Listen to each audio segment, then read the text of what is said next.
Yes, nongeye gusuhuza aho uherereye hose, ibice by'isi byose uherereyemo, nongeye gusuhuza kandi nkwifuriza ibihe byiza. Ibintu byose urimo ukora Imana ibiguhe umugisha nimba atari ibibi.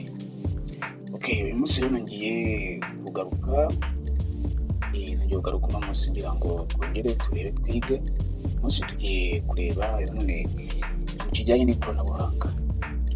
Ni kenshi umuntu ugiye wumva ngo ikoranabuhanga ukibaza uti mbese ubundi ikoranabuhanga mbese ubundi ni iki? Ariko iyo umuntu akenshi yumvise ikoranabuhanga yumva ari ibintu bikomeye ariko ntabwo bigoye cyane. Gusa byanakomera ariko ubundi ntabwo ari ibintu bigoye cyane. Umunsi rero tugiye kureba uburyo ki ushobora gufata telefone yawe smartphone ukaba wayihindura nka microphone. Icyo usabwa gusa ni uko ufite smartphone, ukaba ufite na speaker cyangwa se radio bifite bluetooth. Mbere ngiye kubereka ukuntu ushobora gufata smartphone yawe ukayikonekita n'igikoresho gifite bluetooth, yaba speaker, radio cyangwa se n'ikindi kintu gishobora kuvuga, telefone yawe igahinduka nka microphone. Ushobora kuyifashisha mu birori, abantu benshi wenda akenshi baba bari mu masoko, ushobora kuyifashisha cyangwa se ushobora no kwifashisha mu bindi bikorwa bya shows bitandukanye, cyangwa se ubundi ushobora no kwifashisha no mu church. Ushobora kwifashisha urabona umuntu nko mu church mu kanisa, mu nsengero ushobora no kugenda ugasanga urabavangiye, ntabwo uri gukomeza kuvuga ngo abantu bumve neza cyane, ariko urabizi ko hari bluetooth hari speakers zifite bluetooth n'izi zikoresheje. Iyo uzifite ushobora guhita ukonekita telefone yawe kuri bluetooth ugakomeza ukabwiriza abantu bagakomeza kumva neza cyane. Rero n'abatindiye reka dutangire, nta kindi bisaba, uraza kuri Play Store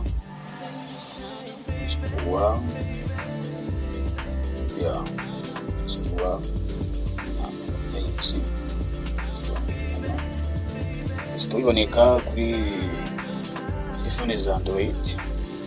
Abafite iPhone bakoresha App Store. Ubwo rero wayisanga.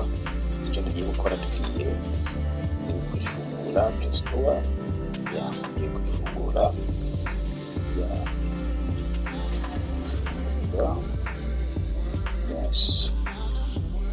kwifungura Play Store yacu kugira ngo murabibona ko yafungutse.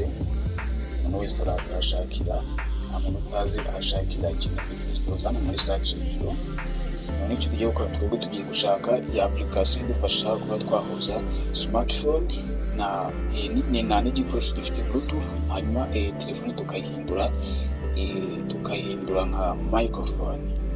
Let's go. Turaza rero dukande muri search, turandikamo iyi application yitwa live bluetooth, live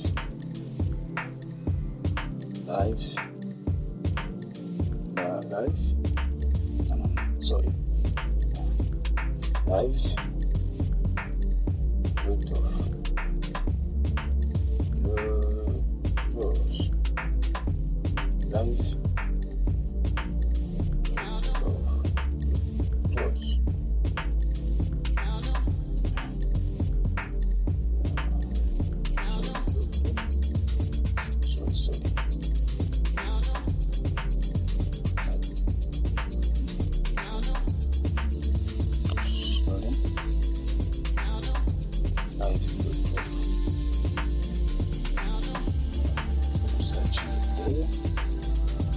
Yes. Hari izigiye ziri hano zigiye zitandukanye. Kugira ngo mwese muzireba. Just nubwo ntanditse kuri bluetooth neza, ariko iyo ugezemo ukandikamo wakandikamo kursi kugira ngo mukureba. Rero twebwe dushaka iyo tugendereyeho iyi ngiyi yacu. yanditseho live wireless microphone. Iyi rero niyo tugiye kudownloadinga cyangwa se kuyisharija cyangwa se kuyibanura tukayishyira muri telefone zacu. Turaza tuyikangeho. Ni gato cyane ntabwo ari kanini, megabyte 11 gusa. Mbibutsa ko umuntu ufite iPhone rero yashakira kuri App Store, ukabwana kuri gukoresha Play Store. Sasa dukani kuri install, hanyuma dutegereze kijyamo. Just bitewe na connection ngiye mfite bishobora gutindaho gato, ariko wowe bitewe na connection ufite nawe ndaza kwihuta cyane. Zacu ndabona tugenda gahoro.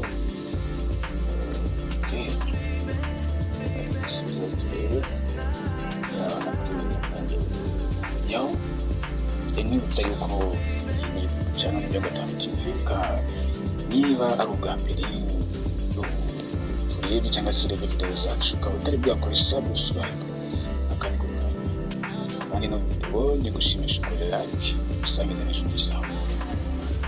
Just turabona yuko iri muri Instagram yamaze kuyidownloadinga muri Instagram ijya muri yamaze kuba installed.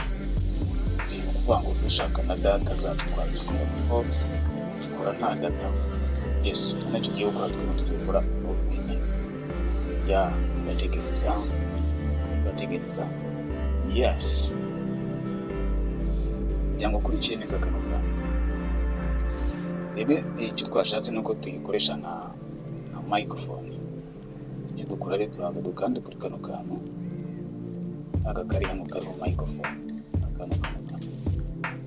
Nanone ushaka se nko wayikoresha wenda kuri headphone, ubona ko nano ku ruhande ziriho headphone. Uko bwo icyo dukeneye mu gukoresha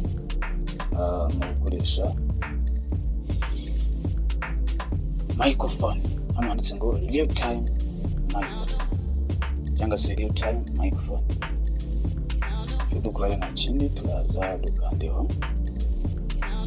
Abukandaho tuvuga ngo allow live broadcast microphone to record audio. Ushobora kubona this time nakunda ko kuzabikoresha hano bakaba ushobora kwemeza no wireless app. Naho ugahita uza kutuma utuntu tw'umuka ari kuri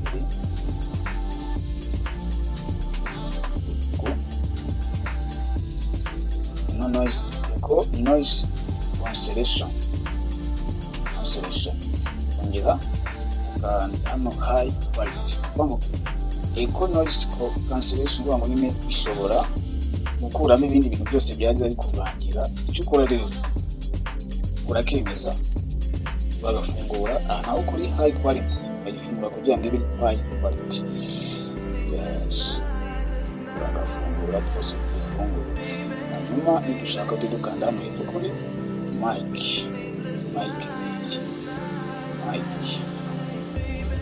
Yes, mic ngiye hano. Sasa nituma gukandaho. Refira gatangiye kuri codinga. Batangiye kuri codinga. Tugerageze dukoresha no Bluetooth iri hano turebe.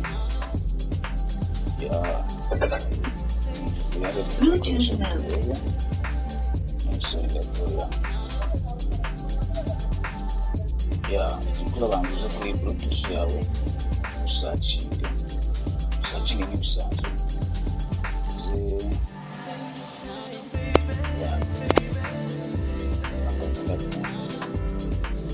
Usacinga nk'ibisanzwe. Urabona ko yamaze kubona igaragara hano, ariko yamaze kuba connected. Yes. Tugiye gukanda hano kuri tap mic start. Mbese yanga ari kubareba. Tap mic start. Yes, bakanda hano.